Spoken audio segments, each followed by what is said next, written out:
So guys, we're back in BWCflies. So we're gonna tie a Tabanas today. It's one I always get asked about. It looks intimidating and it can be tricky to tie, but I'll show you a few tricks today that make it really easy. So Tabanas originally, I think it was an Italian fly over from that region of the world. I'm going to tie it today the way I like to tie them, but basically it's a chassis. So you'll see the basic chassis and you can fill in the bodies with body, hackle, with colours you like. So anyway, we'll spin it up. So just going to start, I've got Semperfli grey thread in 8/0.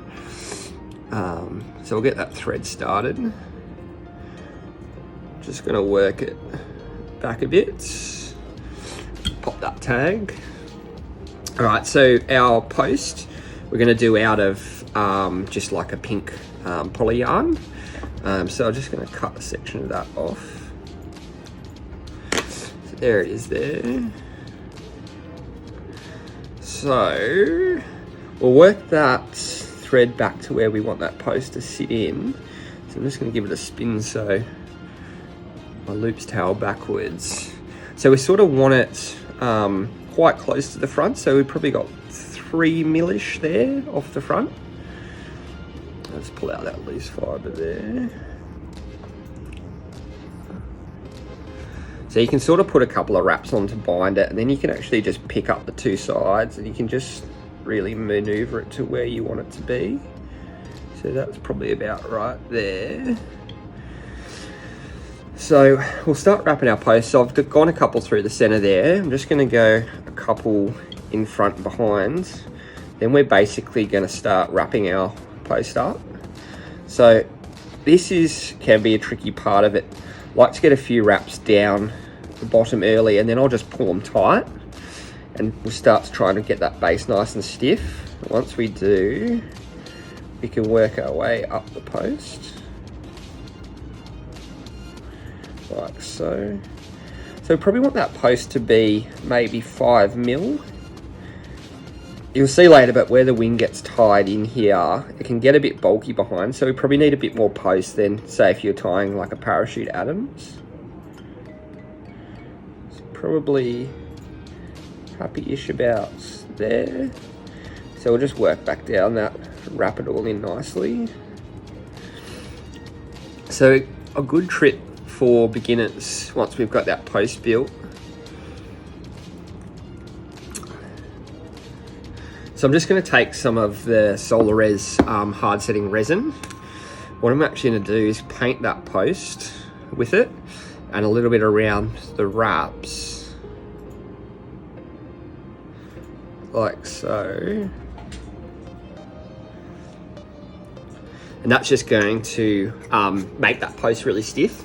So later on when we wrap our hackle, that post isn't going to want to bend or move out of position. So just give it a good dose with the UV torch there. All right, so another trick here that you can do, I don't always do it, and as you get better at tying this fly, you probably won't need to, but I'm just gonna get that slicked up like so. I'm just gonna put a tiny bit of resin up at the top of that post, and I'm just going to hit it with a torch again. It's just going to keep those fibres locked in together so they don't get wound in when we're trying to wrap our wing in and do other things. It can be really annoying when you finish your fly and you realise you've tied in one pink fibre in the wing. All right, so for our body, we're actually going to wind a CDC feather. Did have a feather picked out here, but now I can't find it, so I'll just grab another one. It's all good. So we're just going to use a Hens. It's sort of the tanny, darky tan colour.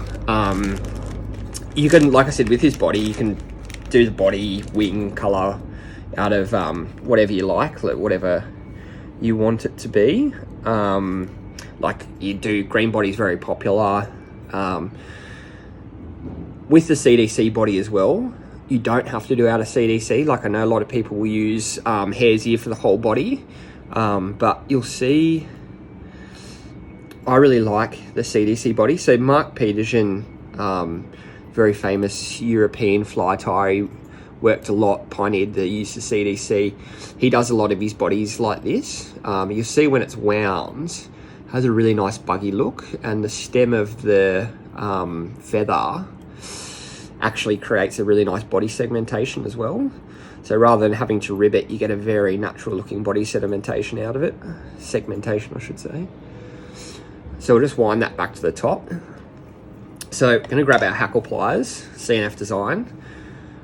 It's a game changer. Like, I think I went through 20 different pairs of Hackle pliers, and you really should just spend the money and jump straight to the CNF designs, because there's nothing better out there than them. So I'm just going to start spinning up that CDC to create the body. So I'll just let that hang. What I'll do, which is what I forgot to do before I started spinning it, is just throw a half hitch around the back of our post here. So I'll tighten up that half hitch, and then I'll use the rotary function on my peaked vise to do it. So we'll just hang our thread there. If you don't have a rotary vise, you don't need to do this. You can just wrap it by hand, but I just like to do it because I can use both hands while I'm going. So I'm just going to spin that body like so as I wrap. So you're going to get a lot of loose fibers, but don't worry about that. Just try and keep your wraps nice and even. So I'm going to stop about there. We'll catch that feather in now.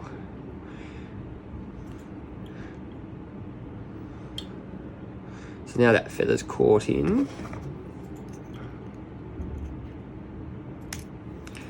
Alright, so now we're just going to trim our body down. So we're just going to basically cut off all that loose CDC fibre. You'll see what's left is a really nice sort of buggy looking body that's segmented as well. Like I said, you don't have to use a CDC feather for the body, you can just do normal dubbing. But I really like it this way. I think it's a really good natural looking buggy body. A lot of the CDC sedge patterns are originally tied by Mark Peterson. He'll do this for all his bodies, wrap that CDC feather in there.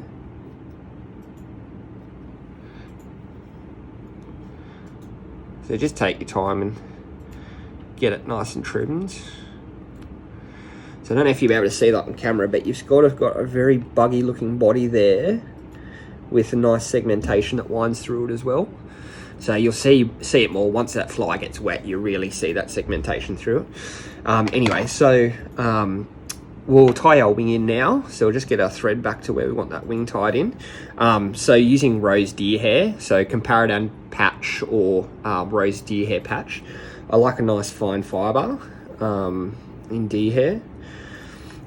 So when you're tying them, a lot of people just pinch off a thing and they're like, can't see if it's enough, and they cut it off and then they try and stack it. Just pinch it and then hold it like that through your 4 fingers, and you'll be able to see if you got the right density to wing. So if you clump it up and then hold it up, you'll be able to see before you cut it whether you got the right amount there. So I'm pretty happy with that, so I'll snip that off. So I don't think I brought my dubbing brush, but that's all right.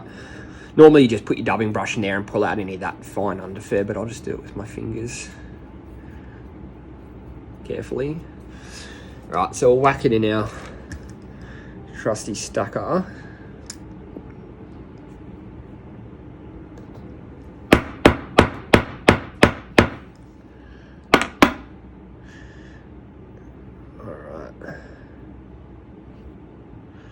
So we've got our clump there. So we're just going to measure that wing up to the body. So we sort of want it to finish flush with the bend of the hook.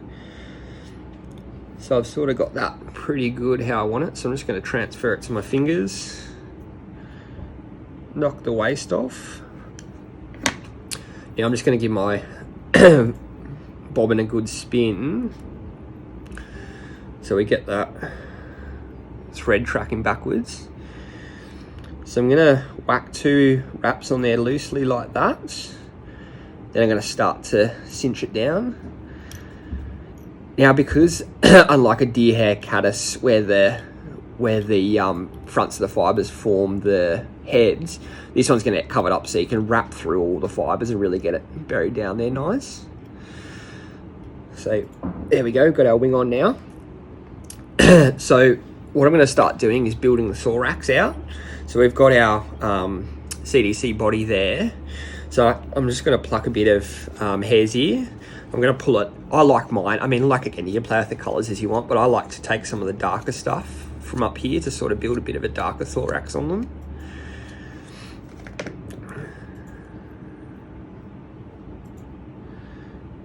So I'll get that dubbed up.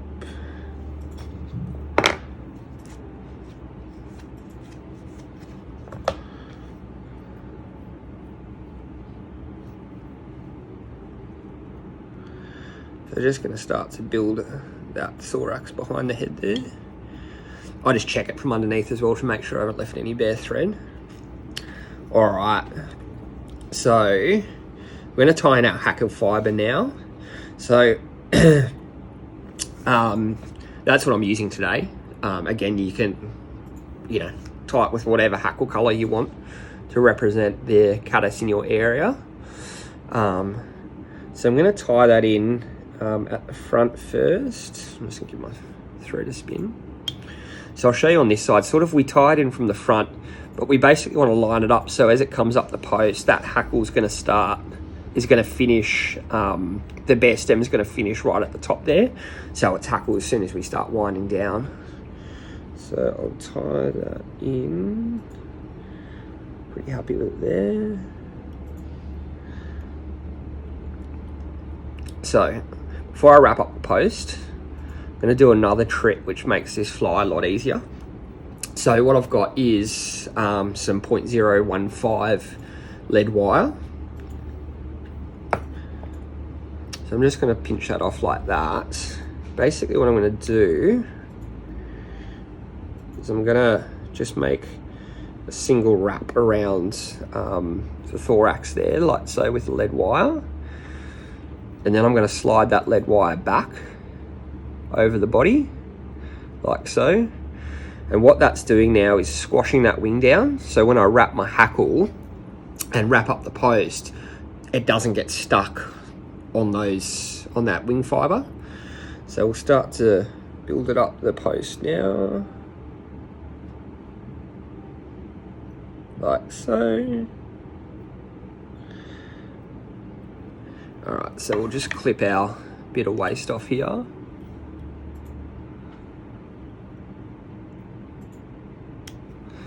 Like so. And then we'll grab a hackle pliers and we'll start to wind that hackle down the post. So you can see, because we epoxied that post, it's really stiff and firm, so it's going to be a lot easier to wrap our hackle.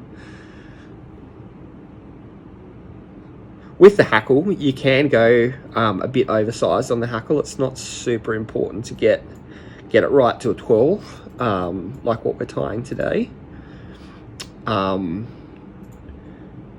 It is a fly that will take a slightly bigger hackle, but anyway, so we've basically just wound that down the post. So we're going to take our wraps around and pinch that down. I normally do 2 over the top, and then I'll go 1 underneath, then another one back over the top. And we'll just snip off our excess. So that's the fly pretty much done. It's not intimidating or super hard. So basically I'm just going to pull that fibre back, and now we can finish dubbing the front head of the fly. So again, we'll just pull our hare's ear. Might have to grab a new mask from the guys here, because I'm getting a bit low on my old hare's ear, but anyway.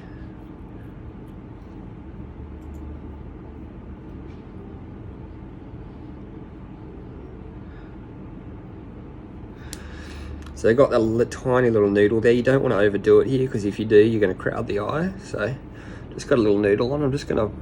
Oh, there was the rest of my hair. It was still stuck to my finger. So I'm just going to pull those hackle fibres back and just make sure I'm not trapping any while I wrap the head here. Cool. So that's pretty much it. So we're just going to whip finish. I'll show you a great good trick that you can do on a lot of these rotary vices, but I've got a couple of clips set on the top of mine. I'll grab my whip finisher, which I stashed here somewhere. Oh, actually, I'll just grab this one, that's all good. So what I'm going to do is I'm basically going to set my whip finish ready to go. My material clip's here. I'm just going to hang that thread off my material clip. So now I've got a free hand. So with that free hand, I can actually pull back all those hackle fibers, do my whip finish, like so. And then I can finish that fly without trapping any fibers. So we'll just snip our thread there. We can pull our little makeshift material clip off here. We'll pluck that up nicely. And then the final process, obviously, you know, head cement as needed. So I'm just going to clip my post now to size. So you can see my little pink post. So that's basically your finished Tabanas now. So again, this is an amazing fly for me. It's a really good searching fly. Amazing if there's even caddis in the area. It floats like a cork, so it's a really good one to use with dry dropper. Yeah, it catches a lot of fish, so give it a try.